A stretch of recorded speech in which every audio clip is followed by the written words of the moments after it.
Bom, então nós aqui estamos na página 227, onde ele começa a falar ali, pessoal, sobre a era da diversidade. Quando ele fala em diversidade, ele está falando aí dos vários tipos, né, de materiais que podem ser utilizados para geração de energia, ok? Então, hoje, não é mais novidade que o carvão e o petróleo são energias não renováveis.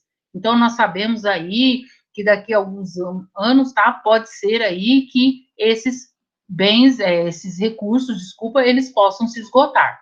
No entanto, seu baixo preço permitiu que durante quase todo o século XX, muitas sociedades adotassem um estilo de vida apoiado no alto consumo desses recursos. Casas eram aquecidas com o uso de óleo diesel e carros muito grandes consumiam 1 litro de gasolina para percorrer apenas de 4 a 5 quilômetros. No final de 73, houve aquela crise que a professora já falou com vocês, a crise do petróleo, principalmente ali nos países do Oriente Médio, onde derrubaram um cartel chamado Cartel das Sete Irmãs, surgiu a OPEP, tá? E o preço do barril do petróleo, ele cresceu aí mais de 10 vezes. Então, se ele valia ali $10, ele passou a custar $100.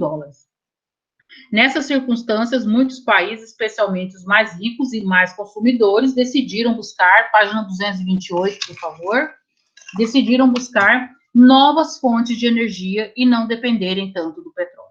O caminho que encontraram foi a diversificação, iniciando uma nova era na história do consumo de energia. Observe o gráfico. Nós já havíamos visto esse gráfico aqui na aula passada, tá? Mas eu gostaria de voltar para falar com vocês.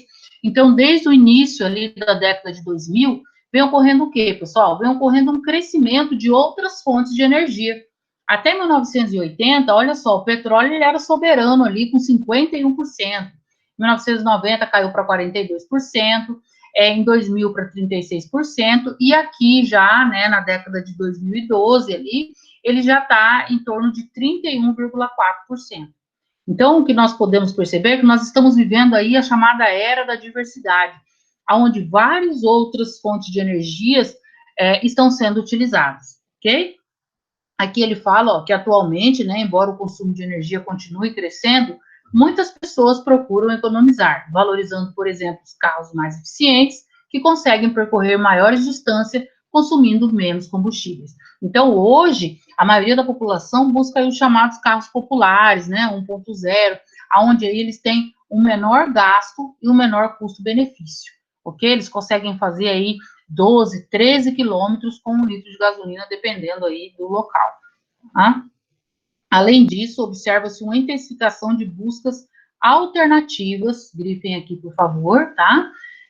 De fontes alternativas de energia, mais limpas e renováveis, como, por exemplo, a energia eólica, né, que é a energia do vento, o biocombustível, que nós vimos aí, ele vem através até mesmo do milho, da cana-de-açúcar, o hidrogênio, a energia solar e tantas outras, que não prejudicam ou que causam menos impactos ao meio ambiente. Na realidade, não existe nenhum tipo de energia que seja aí 100% limpa, ok, sétimo ano? O que nós podemos ver é que existem energias que são menos poluentes, mas 100% limpa nós não temos nenhum tipo de energia. Professora, e a energia hidrelétrica, energia eólica, todas elas, como eu já disse para vocês, acabam trazendo algumas consequências para o meio ambiente. Né? No caso da energia eólica, tem que ser ali desmatado uma área grande para poder colocar aqueles grandes equipamentos, tem a poluição sonora, porque quem já foi ali no Rio Grande do Norte, já passou por um parque eólico, sabe o barulho que faz, sem falar na morte aí de vários pássaros, várias aves. Então, todo tipo de energia, pessoal, acaba aqui causando algum prejuízo para o meio ambiente. Alguém gostaria de falar alguma coisa, Matheus? Professora, a eólica também tem a questão na hora de fabricar as hélices, para poder ele ficar girando, também causa poluição. Sim. Por exemplo, você vai fazer a energia solar, tem as placas fotovoltaicas, elas também acabam retirando aí recursos naturais, né, do meio ambiente para poderem ser fabricados, ok? A hidrelétrica, para você ter energia hidrelétrica, você precisa daquele grande reservatório de água. Quando você faz aquele grande reservatório de água, aquela parte, aquela área, ela é alagada. Ali são alagadas várias espécies vegetais, que ficam no fundo desses reservatórios apodrecendo. Quando essas árvores apodrecem, elas geram o gás metano, que é um dos gases do efeito estufa. Então, se nós formos analisar, todas essas fontes de energia acabam tendo um impacto, só que um impacto menor, é claro, do que o uso do carvão e do petróleo. Matheus, a aula está sendo gravada, tá? Bom, vamos lá, então. No entanto, o ar das grandes cidades continua muito poluído devido à emissão de gases pelos veículos automotores e detritos, né, pelas chaminés das fábricas. Soluções para amenizar esse problema existem, mas custam muito caro. Em muitos países desenvolvidos, tornou-se obrigatório o uso de equipamentos especiais, como catalisadores nos automóveis e de filtros nas chaminés industriais. Essas medidas melhoraram bastante a qualidade do ar e livraram muitas cidades da lista de países mais poluídos do mundo. Nos países pobres, né, entretanto, é difícil adotar medidas semelhantes.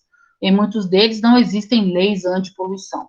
Em outros, elas até existem, mas a fiscalização é ineficiente, como é o caso aqui do Brasil, né? Existem várias leis, mas essas leis acabam sendo ineficientes, acabam não punindo de uma maneira correta esses agressores do meio ambiente, esses poluidores do meio ambiente.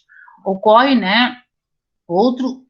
também o problema do alto custo dos equipamentos adequados, o que inviabiliza seu uso. Desta forma, todas as 10 cidades de maiores índices de poluição atmosférica no começo de 2016 estavam em países subdesenvolvidos, tá? Então, a maioria das cidades aí, pessoal, que tem um alto índice de poluição, estão nos países mais pobres, justamente pela ineficácia da aplicação dessas leis, ou até mesmo da inexistência dessas leis, ou porque eles não têm aí recursos para poder acabar aqui utilizando esses equipamentos adequados. A primeira cidade de um país desenvolvido a aparecer na lista é Turim, na Itália, na 42ª posição. Então, a gente pode perceber que a grande maioria dos países, Matheus, a grande maioria dos países subdesenvolvidos, eles lideram aí o que nós chamamos de países mais poluídos. Olha só, mundo, cidades com maiores índices de poluição atmosférica. Nós temos ali Tetovo, na Macedônia, Cairo, no Egito, Accra, na Gana, fica na África, tá? Manila, na Filipinas, fica na Ásia, Noida, fica na Índia. Essa cidade aqui é Guangzhou, na China, Delhi, na Índia, Ho Chi Minh, no Vietnã, Alexandria, no Egito, e Beirute, no Líbano. Né, Beirute, nós ouvimos falar muito dela na semana passada, né, devido à explosão daquele porto ali que aconteceu. Então, a gente pode verificar o quê? Quer falar, Naila? Professora, estava confirmando, foi uma explosão e tanto. Foi difícil, né, e ali era o porto de entrada e saída de alimentos. Isso causou, né, e está causando aí sérios problemas para o Líbano, principalmente ali para Beirute, né, cidade. Bom, então o que nós conseguimos perceber, sétimo ano, é que nos países mais desenvolvidos, eles estão conseguindo aí controlar, né, um pouco essa poluição atmosférica, mas mesmo assim, os índices de poluição, eles são bem grandes ainda, ok? Alguma pergunta, alguma dúvida? Não? Bom, vamos lá, então, para a página 229, quem está me acompanhando. Essa página é muito importante, porque ela traz ali para a gente as fontes de energia alternativa. Quais seriam aí, né, essas fontes de energia alternativa, como, por exemplo, a biomassa, ela começa aqui na 227, ela vai aqui até a 228, ok? Então, nós vamos falar um pouquinho sobre cada um desses tipos de energia. A energia, ele fala ali, pensando em termos de futuro de energia, temos que levar em conta 2 aspectos fundamentais, ó. Grifem aqui, por favor. Tá? Então, nós temos ali, a energia é um recurso essencial. Hoje, nós não poderíamos, né, por exemplo, estar tendo essa aula se não fosse aí a energia. Grande consumo indica maior desenvolvimento urbano industrial, desculpa. tá? Então, o país aí, quanto maior é seu desenvolvimento na indústria e no comércio, maior vai ser o uso de energia. Sabemos que o consumo de energia passou a crescer de forma acelerada desde o início do século XX, graças ao quê? O grande desenvolvimento industrial. Então, quanto maior foi esse desenvolvimento dentro das cidades, urbano-industrial, maior foi aí a necessidade de geração de energia. A cada década, o crescimento da economia tornou-se mais dependente de energia, preferencialmente da de baixo custo. Então, hoje, esses países, eles buscam o quê? Eles buscam energias mais baratas, energias que possam aí, né, vir a suprir as suas necessidades, mas sem ser tão caro. Bom, esse custo é determinado pela abundância ou não dos recursos, pela procura crescente dos mercados internacionais, pela oferta controlada por grupos de países organizados em cartéis ou pela descoberta de novas fontes. Então, tudo depende da oferta e da procura. Se existe uma grande quantidade desse material que vai gerar essa energia, ela vai ser mais barata. Se existe uma menor quantidade, ela vai ser mais cara em determinados locais. Nas versões mais pessimistas de análise da questão energética, uma nova crise mundial do setor encerrará a civilização urbana industrial que conhecemos hoje. O crescimento acelerado do uso de combustíveis fósseis iria determinar o esgotamento rápido das jazidas, o que levaria muitos países nas próximas décadas a se envolverem em guerras pelas posses das últimas reservas energéticas. Na realidade, a gente já costuma visualizar um pouco isso, né? Houveram várias guerras ali, vocês vão estudar no 9º ano, vários conflitos no Oriente Médio que já foram motivados pelo petróleo, ok?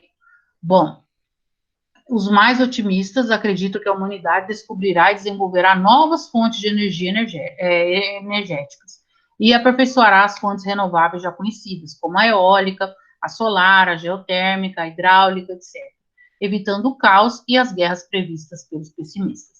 Na verdade, esses analistas acreditam que o movimento em direção às fontes alternativas de energia, limpas e renováveis, já começou e é uma tendência sem retorno.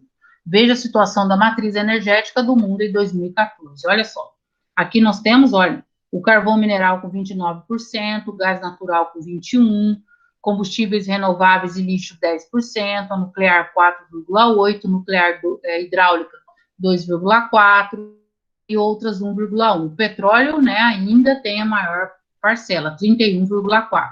Mas se nós formos olhar, olha só, as não renováveis, 86,6%, que inclui o gás, o carvão e o petróleo, e as renováveis, 13,5%.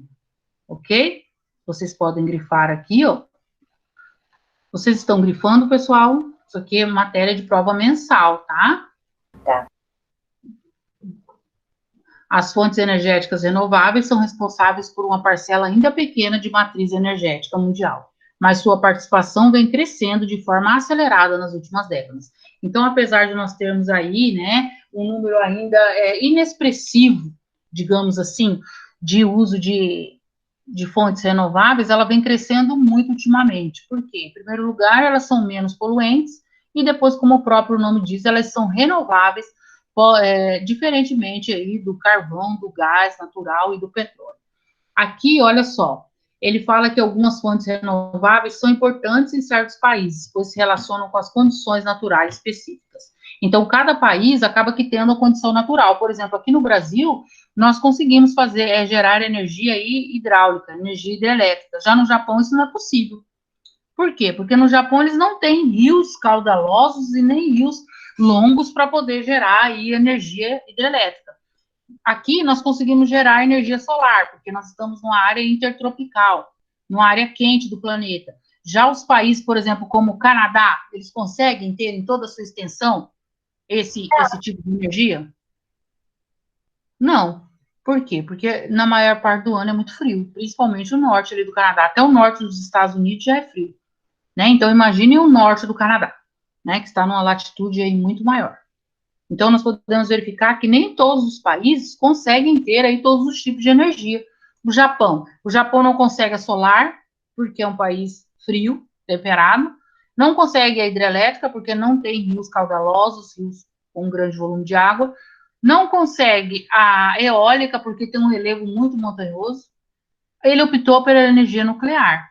e ele também acaba aqui importando muito carvão mineral para para as usinas termoelétricas, ok? Então, o Japão, ele é muito pobre no quesito aí recursos energéticos. Bom, a biomassa, né, eu gostaria que vocês, vou ter que grifar, tá, aqui e aqui, porque isso aqui vai, né, estar numa prova aí. Elas são materiais de origem orgânica, como o próprio nome diz, biovida. Então, biomassa, né, uma massa que já teve vida. Quase sempre vegetais que geram energia por meio da sua combustão. A mais importante fonte na atualidade é a cana-de-açúcar, da qual se produz o etanol, amplamente utilizado como combustível de veículos automotores, especialmente no Brasil.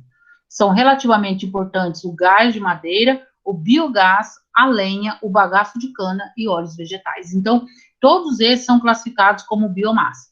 Mas eu vou perguntar para vocês, todos os países podem produzir aí o combustível vindo da biomassa? Todos eles têm condições de ter? Não. De terem grandes extensões plantadas, por exemplo, de cana-de-açúcar, como ocorre aqui no Brasil? Não. Primeiro que a cana-de-açúcar ela se adapta a um clima tropical e a determinados tipos de solo. A Europa não consegue, por exemplo, ter aí a produção de etanol da cana-de-açúcar. Não dá. Porque a cana-de-açúcar ela não é ambientada ao clima da Europa. Ok? Por isso que a cana-de-açúcar valia tanto dinheiro lá na época da colonização, porque eles não conseguiam plantar ali em Portugal, devido ao clima, tá? A energia eólica, muito fácil, né? A energia eólica é a energia do vento, mas ela precisa do quê? De países de grande extensão territorial, com áreas com ventos constantes e intensos. Podem fazer uso da energia eólica. Em 2015, os maiores produtores mundiais, quem foi a China, tá? Vocês podem grifar até eólica aqui só. A China, né, que ela produziu cerca de 30% de toda a produção mundial, os Estados Unidos 18%, a Alemanha 11% e a Espanha 7%. Tirando ali a Espanha, que tem um território um pouco menor, os outros países aí têm uma extensão maior e um relevo relativamente plano em determinados locais, né? A China aí é o terceiro maior país de extensão do mundo, nós temos os Estados Unidos, que também está juntinho ali com a China, né, no quarto lugar, e a Alemanha também, que é um dos maiores países europeus. Então, nós conseguimos perceber que tem que ter aí grandes dimensões para poder aplicar o uso da energia eólica. A energia solar.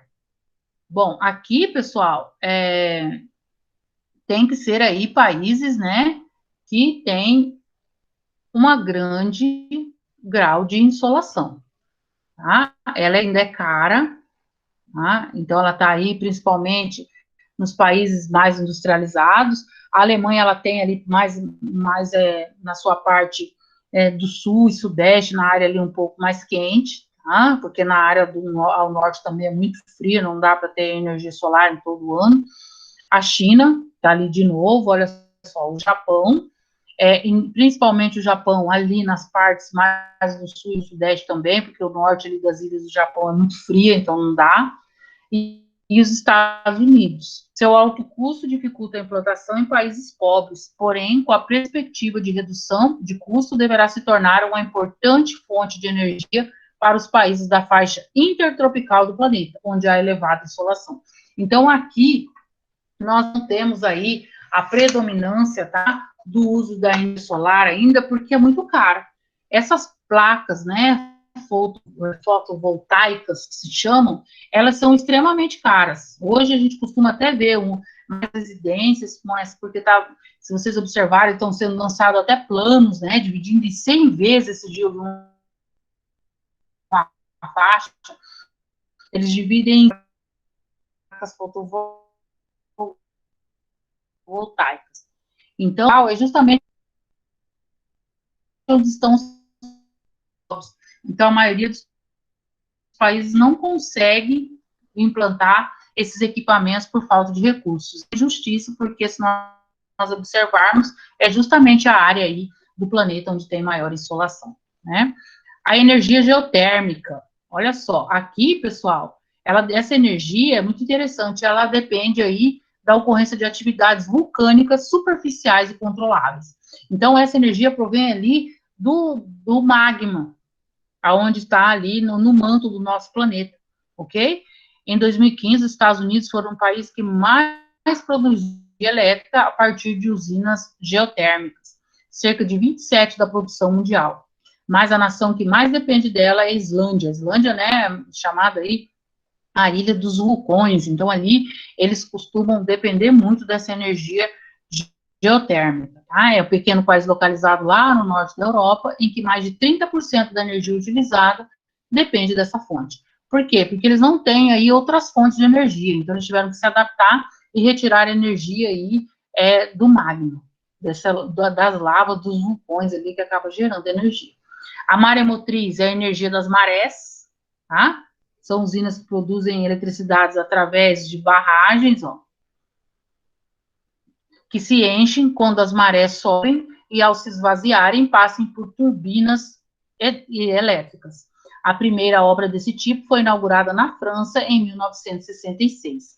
Atualmente, há mais de 10 usinas em funcionamento na França, na Coreia do Sul, no Canadá, na China, no Reino Unido e na Rússia, e outras 10 em construção. Então, hoje, a gente consegue perceber que há aí várias fontes alternativas de energia, né? Desde a energia do sol, a energia do vento, a energia aí do interior do nosso planeta, até mesmo a energia aí das marés, ok? Vamos fazer juntos agora a atividade 3, tá? Antes disso, pessoal, como faltam aí 10 minutinhos, eu vou deixar a tarefa aqui no chat para vocês, que vão ser os testes, tá? Vou colocar aqui, lembrando que eu vou disponibilizar lá no plural também, mas é sempre bom vocês anotarem, tá? Porque às vezes não consegue fazer, né? Tarefa de geografia. Foi aqui. Testes, tá? Página 231, 232 e 233.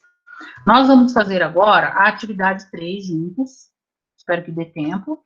Página. Deixa eu ver a página aqui. 231. Bom, nós temos ali um gráfico que mostra aí mundo, evolução da matriz energética 2014 e uma projeção para 2040.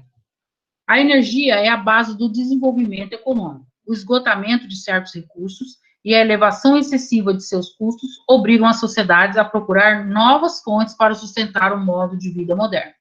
Observe no gráfico abaixo a matriz energética mundial em 2012 e a sua perspectiva em 2040. Em vermelho, nós temos ali o petróleo, ok? Nós temos o petróleo. Em amarelo, roxo, gás natural, verde, a biomassa, laranja, nuclear, azul, hidráulica e vermelho, outros renováveis. Olha só, pessoal, como que vai diminuir, né, o consumo aí dos chamados combustíveis fósseis, a não ser ali o gás natural, que vai crescer um pouco, né, mas o petróleo e o carvão vai ter aí uma queda. Bom, seguindo a orientação do seu professor, discuta com seus colegas os dados apresentados no gráfico e responda às questões a seguir. A. Como se explica a previsão de redução da participação do petróleo na matriz energética nas próximas décadas? Por que vocês acham aí que pode ocorrer aí essa diminuição desse petróleo? Por que será? Porque o petróleo é um recurso não renovável.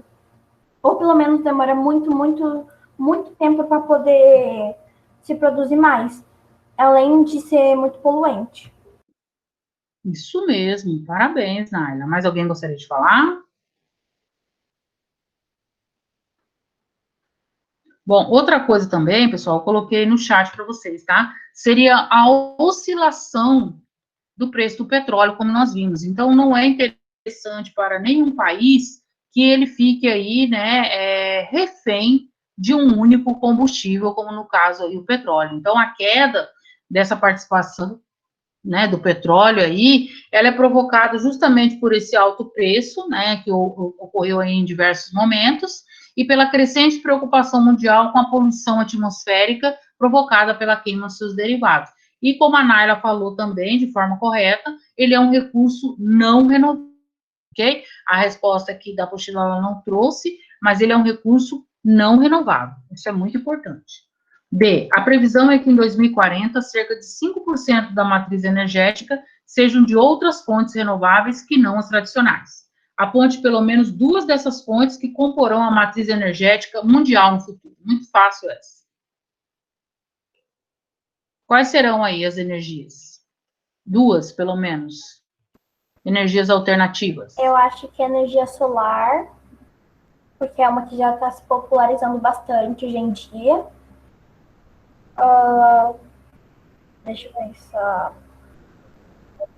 A eólica?